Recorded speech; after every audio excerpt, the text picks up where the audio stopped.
musidɓe tedduɓe hettiɓe heeɗiɓe daraɓe Ayaw Pin TV en garte e kattande jomiraɗo e subaka hande o gam yettinan ɗon ko sifa e kelle kadi e jandeji leydi Sénégal. Joni paɗen koye jandeji ɗi. Altine nogas e joyi lewru août hitande ujunaje ɗiɗi e nogas e joyi ko sifa e kelle gaɗane jandeji leydi Sénégal. Eɗen puɗɗoro e jayde l'observateur jayde groupe Futurs Médias nde honno jirɗon noɓe mbaɗiri e gardidi natal mabɓe ɓe garti e ko jowiti e nangugol omo ganduɗa kañum woni Hamidou Djiba. Kanko noon Hamidou Djiba ko kanko woni joguiɗo konngol gonɗon fedde wiyetede MFDC. Honno wiiri musidɓe men jeydiyankoɓe ɓe kolleti kay wonande kay kanko on ɗon gorkajo o fawama jungo caggal nde o fawa jungo toon to région mo Ziguinchor. Kanko noon o ittama toon o addama ɗoyte e lamorgol ngo o Dakar. Holno jayde e habriri ɗum ko wona ɗum ko kam musidɓe jeydiyankoɓe ɓe garti eno nanguira film o guila no gueɗe jaari fofof ina tawe e nder nden ɗon jayde nde ganduɗa kay ko kam woni e jayde wiyetede l'observateur. Ko wona ɗum ko kamɓe musidɓe men e jeydiyankoɓe ɓe garti e on ɗon rafi biyeteɗo variole du singe mo ganduɗa kay ina tawe ɗo e nder leydi e Sénégal. Ɓe kolliti noon caggal nde on ɗon ka gadiɗo naati e nder leydi he oɗo saaha joni ko ina tolni e yimɓe sappo nogas e joyo kañumen kay mbaɗama identifié comme ko ganduɗa kañum woni contact woni tan memodirnoɓe e on ɗon mo ganduɗa kañum woni e joguiɗo hono on ɗon rafi ene woni toon jeyde arti hen. Kowona ɗum ko kamɓe musidɓe men jeydiyankoɓe ɓe garti e nden ɗon haare walla mbiyen ɗin ɗon cokki ganduɗa kay nene woni toon to mairie mo Dakar. Ɗum jayde l'observateur arti hen koye on saaha jayde guennire nde Le Soleil kañum ha joni nene jokki gunɗon jillu ganduɗa kay hoorejo leydi ndi nene woni e wadde ɗum toon to Sine e wiide mabɓe noon Sénégal kay oɗo saaha joni nena ɗelka toon to Osaka no jaydiyankoɓe mbaɗiri e gardidi natal mum nden ɗon jayde guennire nde ɓe kolliti kay wonande kay Sénégal nena heeɓa toon teddule pattam lamiji ɗum ko guila e hoorejo leydi ndi Bassirou Diomaye Faye yeehi toon to Japon. Ɗum koko yowiti e gunɗon jillu cehilagal kam e faggudu ganduɗa kay hoorejo leydi ndi nena waɗa ɗum toon to ganduɗa kay ko kañum woni toon to Japon no jayde nde wiiri. E jayde Le Quotidien kañum arti ko e on ɗon carmami cortumami ko yowiti e on ɗon élection mairie mo Dakar. Ɓe kollitan nde wonande kay on ɗon jogorɗo lomtade Barthélémy Dias ko on saaha noon kamɓe musidɓe men jeydiyankoɓe ɓe garti ɓe mbi oɗo saaha kay ko haare woni walla mbiyen ko wasde nanodiral woni hakkude omo ganduɗa kañum woni Barthélémy Dias kam e omo ganduɗa kañum woni Khalifa Ababacar Sall no jayde nde e wiiri. Ɓe garti noon on ɗon Barthélémy Dias mo ganduɗa kay salima ko yowiti e jeeyede ɗin ɗon sumgoji paɗɗo hono nden ɗon mbiyen paɗɗo hono ko yowiti e on ɗon jabtugol mo ganduɗa kay Cour suprême fuɗɗum jabtade e wiide makko noon omo ganduɗa kañum woni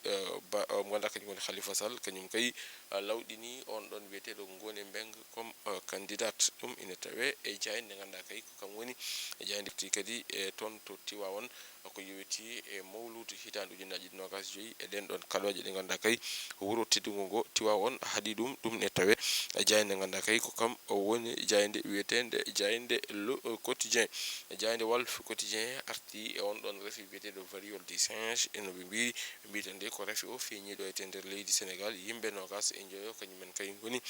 ko mbaɗa enregistré taw ko contact kañumen walla saaha joni nena mbaɗa suivi woni tan cellal ɓalli mumen nena ƴeewe no hannirta niyete eno jayde nde wiiri. Ɓe gartini kadi e ko yowiti e sumgo taw ko toon mairie mo Dakar e wiide mabɓe noon hakkude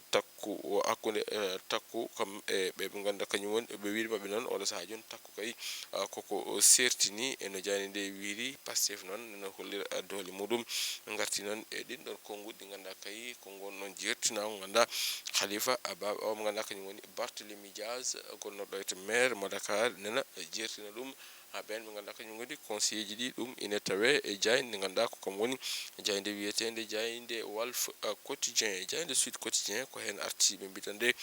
ko suɓade gardiɗo kesso walla mbiyen maire kesso toon to mairie mo Dakar e altine hande o ɓe kolliti toon wonde kay Barthélémy Dias oɗo saaha joni naati eko wiyete ko incertitude eno ɓe mbiri monene fadi noon ɗum ko yowiti e ganduɗa kañum woni musidɓe men e jeydiyankoɓe garti hen. Kono ɗum ko ɓe mbi ko Barthélémy Dias waɗi avertir ene woni tan noon omo ganduɗa ko kañum nene fa jooɗi ene fadi ɗum ko yuwiti o ganduɗa kañum woni nden ɗon golɗon jaabol ngol ganduɗa kay jogori ummade ko toon to cour suprême ko wonata ɗum ko ɓe garti e o mo ganduɗa kañum woni Khalifa Sall mo taxaw Sénégal e witan noon taxaw kay kañum lawɗini on ɗon débatji biyeteɗo Ngoné Mbengue comme candidate ɗum ina tawe e jayinde ganduɗa comme woni e jayinde Sud Quotidien jayinde Les Échos arti e on ɗon fannu ko noon kadi ɓe garti e mo ganduɗa kañum woni Abbas Fall mo ganduɗa kay nena paari nena dadi ne paari ngam ko yuwiti ɗin ɗon sumgoji ɗum jayinde nde arti hen ko wona ɗum ko ɓe garti toon to Thiaroye Gare ko gorkajo o goto no ɓe mbiri ko kam kay woni ko ƴetti laaɓi foy ɗum e goddol muɗum hirsi hoore muɗum e jayde nde arti hen nana sifo ina fammina ni fere ene faccira nder hello tati nder nden ɗon jayde wiyetende jayde Les Échos jayde Vox Populi ruttani koko yuwiti e alhaali Barthélémy Dias taw ko to toon to mairie mo Dakar ɓe garti noon ɓe mbi kay ko ñalawma altine mo ganduɗa ko altine gongere gonga wonande kay omo ganduɗa kañum woni Barthélémy Dias toon to mairie mo Dakar ɓe gartini kadi e on ɗon boycott ɓe mbi ko Barthélémy Dias oɗo saaha kay nena nodda woni boycott ko yuwiti e on ɗon bo on ɗon alhaali ko noon kadi nena fadi on ɗon jaabugol ngol ganduɗa kay ene foti ummade toon to cour suprême jayde nde arti e mawlude hitande ujunaje 2025 e den ɗon kaloje ɗe ganduɗa kay Tiwawon ɓayini ɗum ina tawe e nder jayde nde ganduɗa kam woni jayde wiyetende jayde Vox Populi ɓe gartini kadi on ɗon rafi mo ganduɗa feñiɗo e nder leydi Sénégal e wiide mabɓe noon kawuji 25 woni 25 kañumen kay goni ko mbaɗa détecté ɗo e nder lamargo ngo Dakar nene mbaɗa suivi woni tan cellal ɓalli mumen nene rewi nde eno jayni nde e wiiri jayinde L'As Quotidien ko hen arti no ɓe mbaɗiri on ɗon rafi mo ganduɗa kay ɓe mbi ko Sénégal waɗi enregistré e kawuji muɗum gadiɗi kadi mo ganduɗa kadi ene kula matuyata est ce que jogaki on ɗon rafi jayde nde arti hen ko noon kadi ɓe garti ɓe mbitande ko Barthélémy Dias toon to mairie mo Dakar Barth kay oɗo saaha waɗi menacé ko noon kadi ɓe mbi ko Khalifa Sall kañum kay déjà waɗi choisir candidate muɗum ɗum ina tawe e nder jayde L'As Quotidien jayde ganduɗa kañum woni jayde Direct News ko hen arti ɓe mbi ko Khalifa a-t-il lâché Barth no ɓe mbiri ko namdal beele Khalifa Sall koko ɗurni omo ganduɗa kañum woni Barthélémy Dias ɗum woni ko jayde ganduɗa kay ko kañum woni jayde wiyetende Direct News kañum waɗi e gardidi e natal muɗum jayde La Tribune kañum rutti ko toon to suudu sarɗeji leydi Sénégal ɓe mbitande ko hoorejo o El Malick Ndiaye ɗin ɗon konngudi ɗi o suuti caggal on ɗon entretien mawɗuno yoga e musidɓe men jeyandiyankoɓe o witande oɗo saaha joni ko ñawoje ɗe kadi ɓe gollade kadi projet o yaade eno wiiri e jayde nde o wi noon mamin momtuɓe jayde nde ganduɗa kañum woni jayde nde ganduɗa kañum woni jayde La Tribune ko hen arti ɓe gartini kadi e nanggugol omo ganduɗa ko kañum woni porte parole mo MFDC ɓe mbitande ko on ɗon caggal nde o nanga ɗin ɗon kabaruji kay ne wayno koko cohani taw so hiɗin ɗon kabaruji ko présidence hono no wiiri jayde ganduɗa ko kam woni nden ɗon jayde wiyetende jayde La Tribune jayde Rewmi Quotidien kañum nen arti tan ko e on ɗon élection mo ganduɗa kay ne jogori wadde toon to mairie mo Dakar ɓe mbi noon ɗum noon jogori wonde ko altine hande o ko wona ɗum ko kam musidɓe men jeyandiyankoɓe ɓe garti ɓe mbi tan kay beele Barthélémy Dias yaltirta koye dow teddugal ɗum jayde nde arti hen ko wona ɗum ko ɓe garti on ɗon rafi mo ganduɗa kay taskama yiyama ɗo e nder leydi ndi woni on ɗon rafi biyeteɗo variole du singe ene wayno tan noon noɓe mbiri ɓe mbi tan de ko premier cas o kay ko ɗo e nder laamugo ngo Dakar woni ko yiya yimɓe 25 oɗo saaha joni e nene mbaɗa comme ko contact en woni tan ko jokkodirnoɓe on ɗon mo ganduɗa kañum woni wonde on ɗon rafi kono no jayde nde e wiiri jayde coftal ɓalli nde jayde Rewmi Sport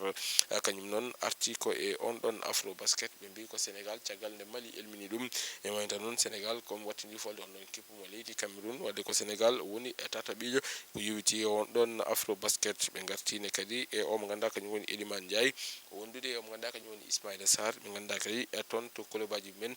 mbaɗi e gueɗe pattam lamiji e on ɗo weekend jayde nde arti hen jayde le record kañum arti ko e kippugel ndijo mo leydi Sénégal taw ko fettoɓe ɗo e nder leydi ndi woni CHAN ɓe kolliti noon wonde kay Sénégal yewti e tawal demi final ɗum e oɗo saha joni sénégal nena woni e fadde on ɗon keppu mo ganduɗa kay kañum woni leydi Maroc mo sénégal jogori huccidirde ko yewti e ngal ɗon dawal demi final bandiraɓe musidɓe tedduɓe hettiɓe heeɗiɓe daroɓe Yawo Pindi TV ko ɗum ɗo woni komin kem noon rubinirade ko sifa e kelle gadane e jayjeji leydi sénégal adi meɗen e rubinde jaydeji wonata ko janggo soko gueɗo haji ɗo e nden min mbiyon jokke ɗoftade kam e rewidade programme uji ɗi Pindi TV Allah jarama on jarama.